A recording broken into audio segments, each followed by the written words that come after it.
Hello guys, কেমন আছো তোমরা? আশা করছি ভালো আছো। আমি আল্লাহর রহমতে অনেকটাই ভালো আছি। তো গাইস, আশা করছি এই ভিডিওটা তোমাদের অনেকটাই কাজে আসবে।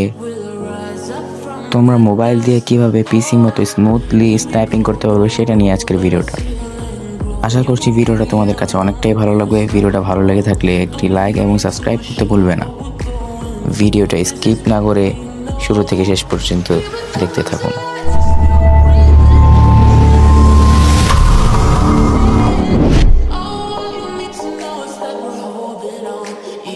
তো এই গ্যাস, ফার্স্ট অফ অল আমাদের যেটা করতে হবে সেটা হলো আমাদের ক্যারেক্টার কম্বিনেশন। যদি ক্যারেক্টার কম্বিনেশন ঠিক না থাকে তাহলে আমরা কখনো একটি দক্ষ স্নাইপার প্লেয়ার হতে পারবো না। আপনাদের যে যে ক্যারেক্টার দরকার সেগুলো স্ক্রিনে আপনারা দেখতে পাচ্ছেন।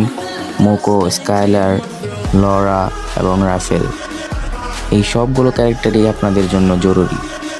তো এখন চলেন আমি আপনাদেরকে দেখিয়ে দিই আমরা পিসির মতো কীভাবে স্মুথলি স্নাইপিং করবো।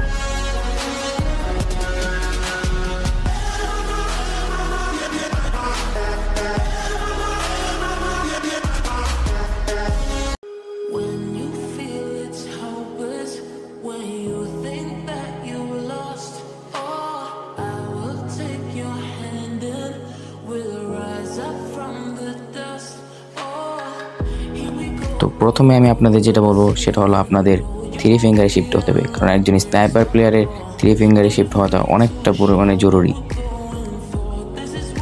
কারণ 2 ফিঙ্গারে আপনি স্মুথলি স্নাইপিং করতে পারবেন না। তো এখন আমি আপনাদের আমার সেটিংটা দেখিয়ে দিই। আমার সেটিংয়ে আপনারা দেখতে পাচ্ছেন আমার জুম বাটন বাম সাইডের উপরে দেওয়া আর ফায়ার বাটন বাম সাইডের নিচে দেওয়া। তো এখন যেটা করতে হবে সেটা হলো লেফট ফায়ার বাটন অলওয়েজ থেকে শো ওয়েন স্কোপ এড করতে হবে, কারণ এটা অনেকটাই জরুরি। এখন যেটা করতে হবে সেটা হলো আপনাদের সেন্সিটিভিটি নজর দিতে হবে।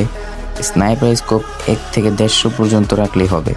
1 থেকে 150 রাখলে আপনি আরও স্মুথলি স্নাইপিং করতে পারবেন, আরও আপনার জন্য সুবিধা হবে। তো আপনারা দেখতে পাচ্ছেন আমি কত স্মুথলি স্নাইপিং করতে পারছি।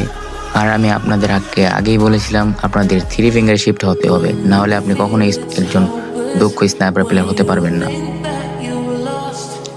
তো গাইস, এই ছিল আজকের ভিডিও। যদি ভিডিওটা ভালো লাগে থাকে একটি করে লাইক করে দেবেন এবং চ্যানেলটাকে সাবস্ক্রাইব করতে ভুলবেন না। আপনাদের ভালোবাসা আমার সাথে থাকলে হয়তো আমি অনেকটা দূর এগিয়ে যাব। তো গাইস, এটাই আমার চ্যানেলের ফার্স্ট ভিডিও। আপনাদের সাপোর্ট এবং ভালোবাসা পেলে সামনে পরবর্তীতে আরও ভালো ভালো ভিডিও আপনাদের জন্য নিয়ে আসতে পারবো। আর হ্যাঁ, চ্যানেলটাকে সাবস্ক্রাইব করতে ভুলবেন না।